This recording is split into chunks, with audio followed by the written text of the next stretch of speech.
know when your radar is soft locking them or when your missile's gone pitbull on it. Those are two different radar signatures to them. So they won't panic or change course typically just by you locking them. They're going to keep pursuing.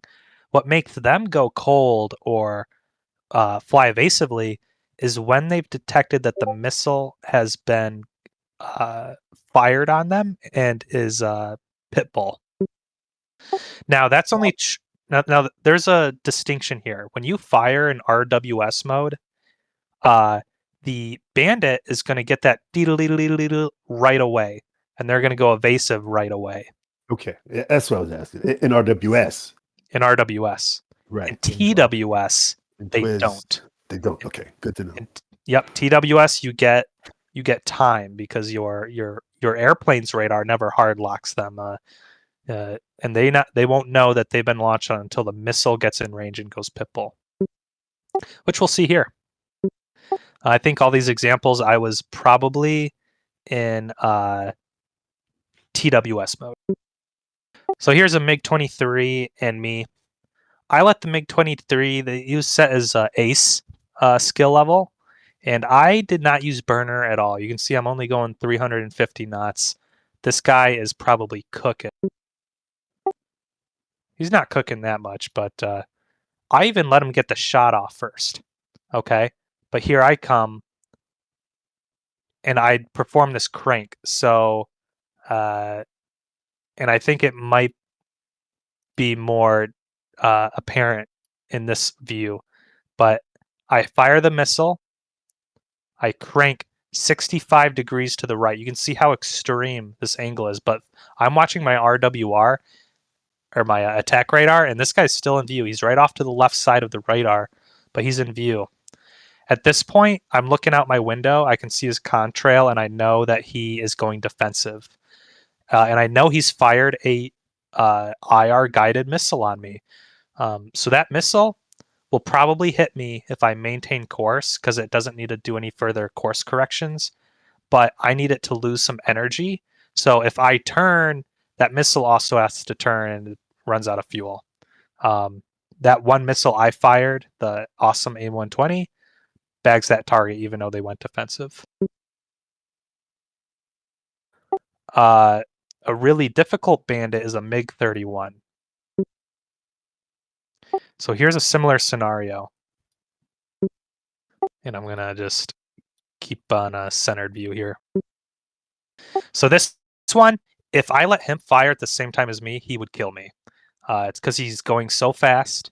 It's because he's a more dangerous cap threat than a MiG-23 that I had before.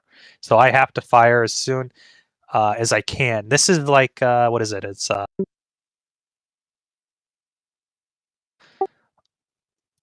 it's 24 miles away is when I engage them. So I'm not getting a shoot cue yet, but I'm firing early to force him to go defensive because I can't fight him in a head-on. I need him to be defensive for me to get the kill. So this first missile is in TWS mode, is eventually going to go pitbull right there.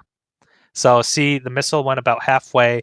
This bandit's like, oh crap, I've been fired on. I'm going defensive.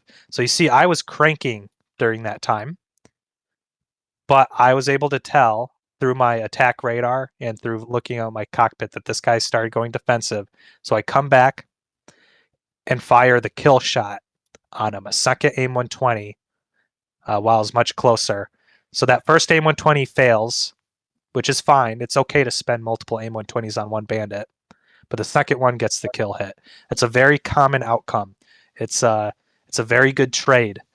2 missiles for 1 bandit, especially when it's something scary like a MiG-31. So that's a very common strategy. Get a good defensive shot off, even if you think the missile's going to get wasted. That's fine, but it lets you get closer to throw off that second missile. And here, I thought that one was going to fail too, so I put in a third, but it wasn't necessary. Any questions with this kind of perspective on that? Nope. Not really a question, more of a note. The enemy will do exactly the same as you just mentioned.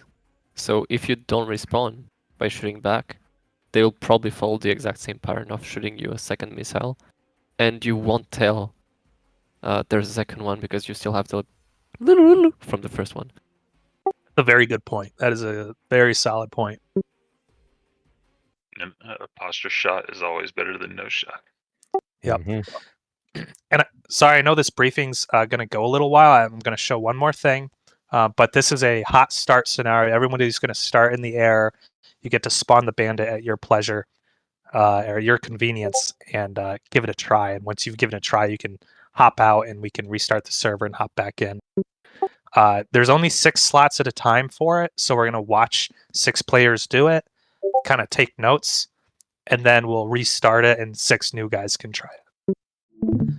So sorry, I'm gonna bring up my stream one more time. This is me playing DCS, the very mission that we're gonna play.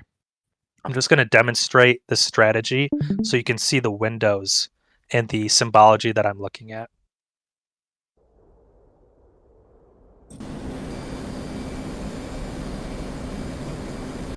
So I'm 80 miles from a MiG-29, which is a formidable target. So I've spawned them in. I'm going air-to-air mode and switching to my AIM-120s. I'm turning on my helmet-mounted display, which is going to be nice for once we're cranking and we're not on... once the HUD can't see him anymore. And I'm just going to throw on my barometric altitude. And I'm making sure my radar is going to be in range. I already checked he was within 80 miles. And I'll set up my ASL page. ASL page is a godsend when in these environments. I don't like that skinny of an altitude reading there. So if I come here and set it from a 2-bar to a 4-bar, you can see it got thicker. That's much better. I know that this bandit is going to be nice off my nose, so I don't need 140 degrees. I'll reduce it to maybe 40. So here I got a nice controllable box. You can see I got my cursor on the right, and if I click, I can adjust. The box shows up different spots here. Okay, so I can adjust the azimuth from the radar page. And with another keybind, the radar elevation keybind, you can adjust the elevation. Another thing that's nice, in the data page here, is the lifespan of the tracks. So if your radar fails to track him for more than 4 scans, he goes away. I'm going to bump that up to maybe 16 because I know he's there and I don't want to lose him. So now if my radar fails to pick him for 16 scans, he'll still be alive. My computer is still going to guesstimate where he is. So here I'm in RWS mode. What I want to do is go to TWS. And here's that auto manual selection. I want to go to auto so that automatically sets the correct azimuth based on where the target is. I'm going to soft lock. So he's getting a soft warning right now. He knows that I'm tracking him, but he knows he's not launched on. I'm going to speed up the simulation.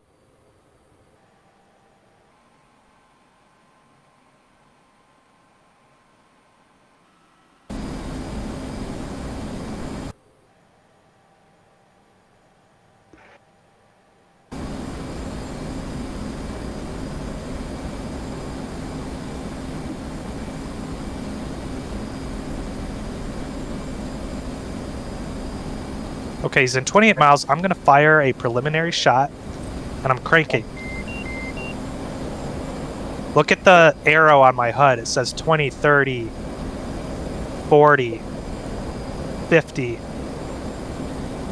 I can go all the way to 65. Okay, it says 65 up here, or 66, and look how close he is to being off my radar. I don't want him to get off, so I'm going to pull it back a little bit. 68's too far.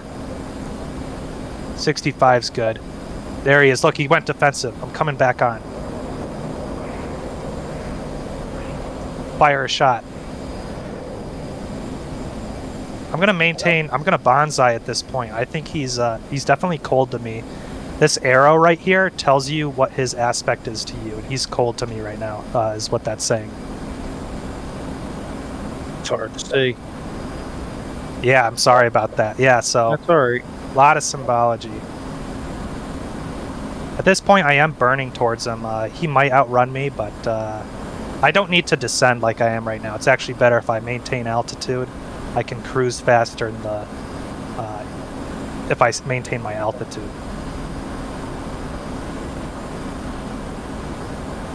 So my radar is doing a great job keeping track of him. It's losing him every now and then. That's when it goes hollow.